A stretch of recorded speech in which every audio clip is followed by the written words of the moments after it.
আসসালামু আলাইকুম। We want justice, justice for Hadi. যে বিষয়ে কথাগুলো বলতে আসছিলাম, কথাগুলো শুরু করি। হাদির হত্যার বিচারের দাবি নিয়ে আর কি শুরু করতে চাচ্ছি। শহীদ ওসমান হাদিকে হত্যা করা হয়েছে গত মাসের আপনার 12 তারিখে। তার মাথার এখান থেকে গুলি করা হয়েছিল। তিনি সিঙ্গাপুর চিকিৎসা অবস্থানে তিনি ইন্তেকাল করেন।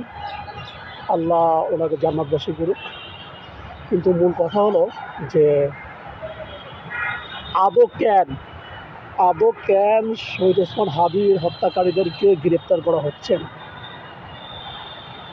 এটা আমার মতো একজন সাধারণ যুবকের যেরকম প্রশ্ন, বাংলাদেশে আমার মতো আরও লাখো যুবকের প্রশ্ন যারা প্রকৃত দেশপ্রেমী, তাদের সকলের প্রশ্ন যে কেন আজ প্রায় 33 দিন পার হয়ে যাচ্ছে শহীদ ওসমান হাদির হত্যাকারীদেরকে গ্রেপ্তার করা হচ্ছে না, এবং তারা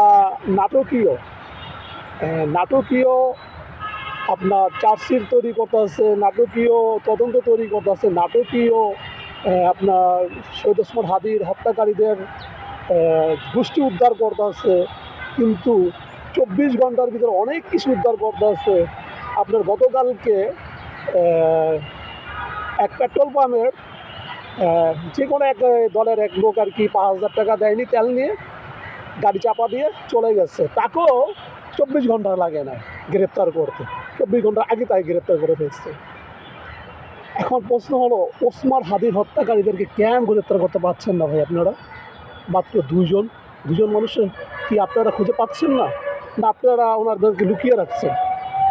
আইনশৃঙ্খলা বাহিনীর কাছে প্রশ্ন যে আমরা কেন আপনাদেরকে দোষারোপ করব যে আপনারা কিংবা আপনাদের ভিতরে কিছু অসৎ লোক কিংবা এই রাষ্ট্রের কিছু অসৎ লোকজন ওসমান হাদির হত্যার সাথে জড়িত। কেন আমরা এরকম সন্দেহ করবো? আর কেন বা আমরা এই বাড়তি কথাগুলো বলতে যাবো?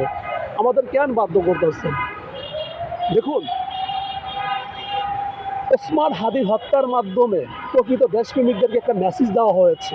ওসমান হাদির হত্যাকারীর সাথে যারা জড়িত তারা কিন্তু যদি যারা মারছে এরা না, আরও প্রায় আমরা যারা শুনতে পাচ্ছি যে যার প্রায় 10-12টা টিম জড়িত ছিল। এই ফেল করলে আরেকজন মারবে, নাহলে আরেকজন ফেল করলে আরেকজন মারবে।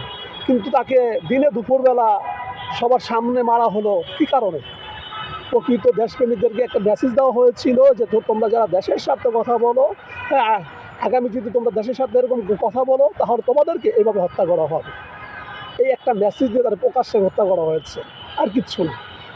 কারণ কিলাররা কিন্তু তারা অনেক দিন কল্পনা করেই তার আশেপাশে ছিল। তারা রাস্তার ভিতরে মারতে পারতো, তার অফিসের ভিতরে মারতে পারতো, কিংবা আপনার অলিগলিতে মারতে পারতো, তারপর বিভিন্ন জায়গায় কিলাররা কিন্তু সুযোগ পেয়েছে তাকে মারার জন্য।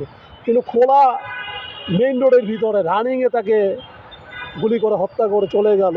তার মানে এটা প্রকৃত দেশপ্রেমিকদেরকে একটা মেসেজ দেওয়া হয়েছিল, তোমরা চুপ থাকো, নাহলে তোমাদের বেলায় এরকম হতে পারে। দেখুন, 71-এর যুদ্ধ যখন আমাদের পূর্বপুরুষরা, আমাদের বাপ চাচারা করেছিল লাঠি নিয়ে, কিন্তু যুদ্ধ হয়নি, বুদ্ধি দিয়েও কাজ হয়েছিল। বুঝতে পারছেন? এখন 71-এর যুদ্ধে যাব না, যেহেতু আমার ভিডিওর সময় কম, আমি সংক্ষেপে কিছু কথা বলতে চাচ্ছি। কথা হলো এই, যেহেতু আপনার ইনকিলাব মঞ্চের সদস্য সচিব 7 দিনে আলটিমেটাম দিয়েছিল, 7 দিনের ভিতরে আজ 2 দিন চলে গেছে, আর 5 দিন বাকি আছে। 5 দিনের ভিতরে অবশ্যই আপনারা প্রকৃত ওসমান হাদির প্রকৃত হত্যাকারীদেরকে গ্রেপ্তার করে জাতির সামনে পেশ করবেন। কারণ এটা শুধু আমাদের রাষ্ট্রের মান সম্মান না, আমাদের সারা পৃথিবীর ভিতরে আমাদের মান সম্মান হয়ে দাঁড়িয়েছে।